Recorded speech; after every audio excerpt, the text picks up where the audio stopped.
How to fix can't add phone number on Steam account.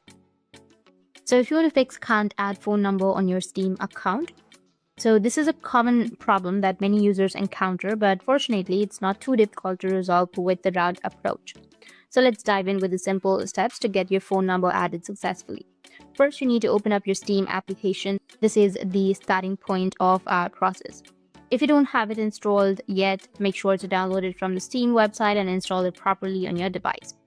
Once opened, click on the login button. If you aren't logged in, you'll need to enter your account name and password and make sure that you enter your credentials correctly to avoid any login issues. When you have done that, it's time to navigate to your help section, which will be in the top left of your screen. So just click on help, which will lead you to a new set of options. Your next step is to click on Steam support.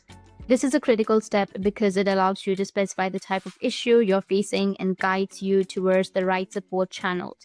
After clicking on Steam support, you'll need to select My Account from the list. Once you click on it, this will direct you to more specific section dealing with account-related issues. Within this section, look for and select the option that says Steam Guard Mobile Authenticator.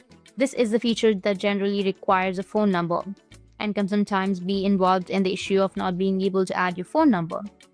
Next, if your specific issue isn't really resolved with the information provided, you can search for My Issue Isn't Listed here and select it.